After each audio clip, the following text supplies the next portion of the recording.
Hi, I'm Shelley Wood and this is my tiny sewing room where I make doll clothes sewing videos.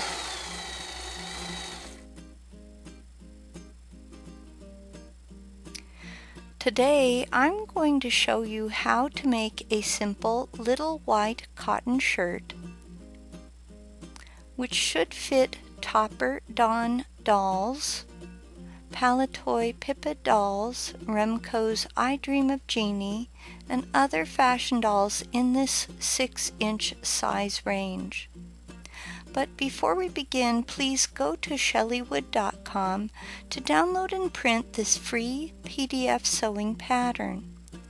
Note, the images on the pattern show Disney dolls, but the shirt pattern also fits 6-inch 152mm dolls. Use your pattern to cut out all the pieces shown.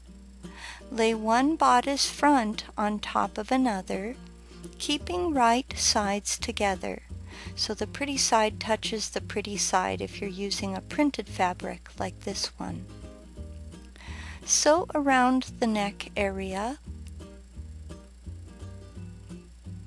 Once you've finished sewing around the neck, carefully clip along the edge of this seam.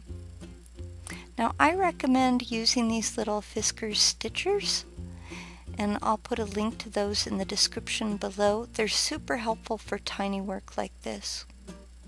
Invert the garment front and press. That's what I'm doing here. You'll want to give it a good press with your iron. It is helpful to use a chopstick when you're inverting. Now set one of the bodice backs on top of another. Again, if you're using printed fabric, you'll want to keep the right sides together. Sew around the neck, down the back closure area, and then across the bottom part of the shirt. Tie a knot when you finish these stitches.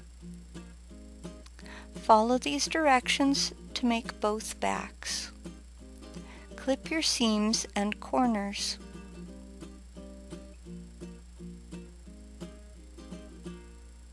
And again, you want to go very slowly when you do this. It looks like I'm going fast, but I'm not. Invert and press both back pieces. So again, I'm using a chopstick to try and gently poke out the corners of the little back. Lay one back on top of the bodice front. Stitch where they join at the shoulder.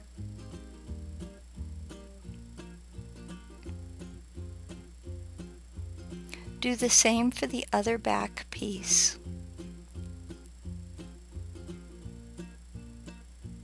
Now your garment should look like this. Open it up like you see here and press the shoulder seams to flatten them.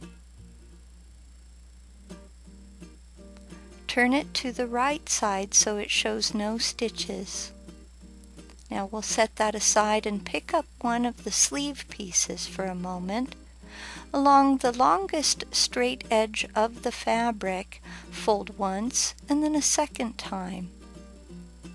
Whip stitch to hem this sleeve. Follow these directions for both sleeves.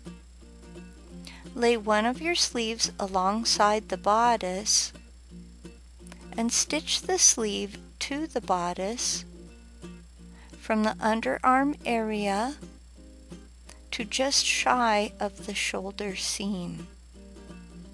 I'm about 5mm from my shoulder seam here, and I've tied a knot with my thread.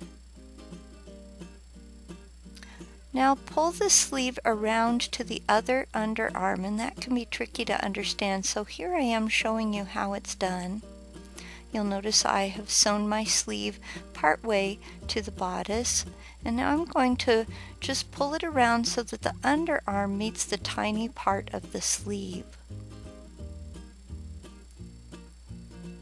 Stitch again from the underarm to just shy of the shoulder seam.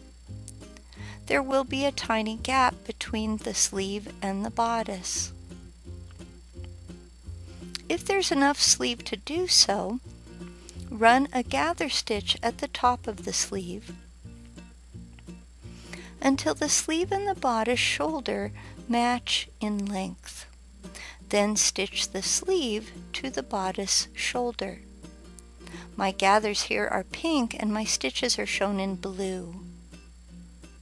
Now your garment looks like this on the right side and like this on the wrong side. Attach the other sleeve just like you did the first one. Flip the garment over to the right side. Fold one sleeve in half like this and stitch from the sleeve's hem through the underarm area, and then tie a knot about 7 millimeters from the bottom of the back piece. You don't want to finish this side seam just yet.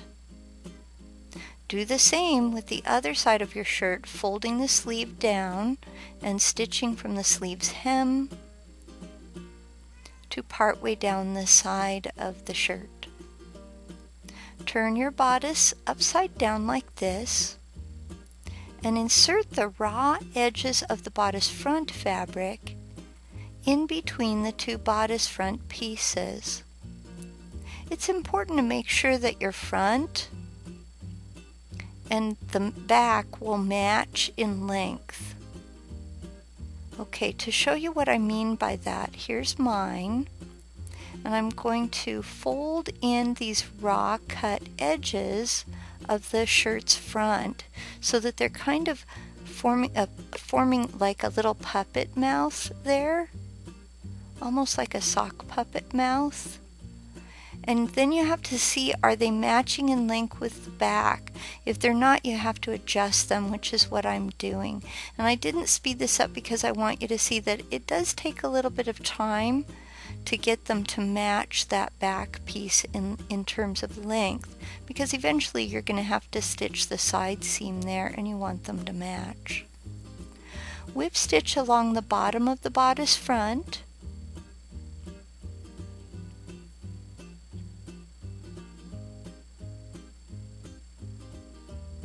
Now you're ready to finish sewing the side seams. Here's a closer look at those final side seams. Invert the garment. And again, a chopstick may help with that. Sew a couple of snaps in the back. And now you're ready to try the shirt on a doll.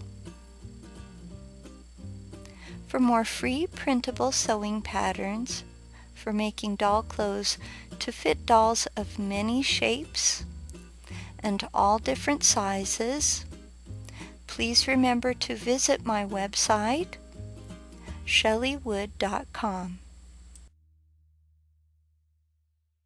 Hey, did you know that you could design your own doll pants patterns from scratch with just a limited amount of sewing knowledge? Pattern design is made simple by connecting your doll's measurements with a template I give you during my course. I'm Shelley Wood, the doll clothing designer. I own Shelley Wood LLC and the website shelleywood.com. In my Creative Spark online learning course on doll pants design, I'll teach you the basic fundamentals of pattern design, like how do seam allowances work, before we move on to work on designing our own leggings, jeans, fly front pants, and even overalls.